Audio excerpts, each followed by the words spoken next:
మేషరాశి వారు ఈ హేమలంబినామ సంవత్సరంలో అంటే అశ్విని నక్షత్రంలో 1, 2, 3, 4 పాదాల్లో జన్మించిన వాళ్ళు, భరణి నక్షత్రంలో 1, 2, 3, 4 పాదాల్లో జన్మించిన వాళ్ళు, కృత్తికా నక్షత్రంలో 1వ పాదంలో జన్మించిన వాళ్ళు మేషరాశిలోకి వస్తారు.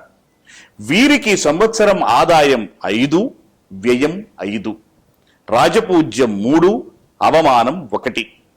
అంటే ఈ సంవత్సరం ఆదాయ వ్యయాలు వీరికి సమానంగా ఉన్నాయి. ఎంత ఆదాయం వస్తే అంత వ్యయం అయిపోతుంది. దీనికంటే ఒక మంచిది ఏమిటి అంటే శుభ ఫలితం రాజపూజ్యం 3, అవమానం 1. మనకి ధనము వచ్చినా పోయినా పర్వాలేదు కానీ మనిషికి సమాజంలో గౌరవం లభిస్తే మనకి డబ్బు ఉన్నా లేకపోయినా పట్టించుకోం. ఈ రాశి వారికి సంవత్సరం అదొక వరం. ఏమిటంటే రాజపూజ్యం 3 ఉంది, అవమానం 1. ముగ్గురు పొగిడితే ఒకడు తిడతాడు, ఒకడు తిడితే ముగ్గురు పొగుడుతారు. కాబట్టి ప్రశంసలు కాస్త ఎక్కువగా పొందుతారు. అదొక ఊరట. కాబట్టి మేషరాశి వారు ఈ సంవత్సరం చాలా చక్కటి ఫలితాలు పొందగలుగుతున్నారు. ఈ రాశి వాళ్ళకి గురువు అంటే గురుగ్రహం సంవత్సర ప్రారంభం నుండి సెప్టెంబర్ 12 వరకు కన్యారాశిలోను, ఆ తరువాత సంవత్సరం చివరి వరకు తులారాశిలోను సంచరిస్తాడు.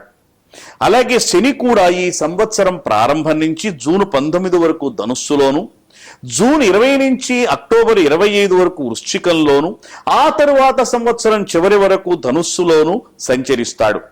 ఇవన్నీ పరిశీలించినట్టయితే ఈ సంవత్సరం వీళ్ళందరికీ కూడా చక్కగా భార్యాపుత్రులతోనూ, కుటుంబ సభ్యులతోనూ, స్నేహితులతోనూ విరోధము, అధికారులతో ద్వేషము ఇవన్నీ లేకుండగా చక్కగా మంచి ఫలితాలు పొందగలుగుతారు.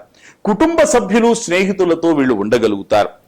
ఈ రాశి వాళ్ళకి ఏది ఏమైనా కూడా సమానమైనటువంటి ఫలితాలు లభిస్తాయి. కాబట్టి వీరందరూ కూడా ఈ మేషరాశిలో జన్మించిన వారు అదృష్ట సంఖ్యలైనటువంటి 9, 1, 2, 3, 6 తేదీలు కానీ ఆదివారం, బుధవారం, గురువారాలు కలిసి వచ్చేటట్టుగా ఏదైనా ఒక మంచి కార్యక్రమాన్ని ప్రారంభించవచ్చు. వీళ్ళకి శని, రాహు, కేతువుల వల్ల అరిష్టాలు కలుగుతాయి. కాబట్టి ఈశ్వరుడి యొక్క అభిషేకం, పరమేశ్వరుడి యొక్క అభిషేకం, అలాగే శనివారం పూట శివదర్శనం చేసుకోవాలి. దుర్గా స్తోత్రం, సుబ్రహ్మణ్య స్వామి స్తోత్రాలు చేసుకోవాలి. వీటి ద్వారా కొద్దిగా కలిగేటువంటి అరిష్టాలన్నింటినీ కూడా తొలగింపజేసుకోవచ్చు.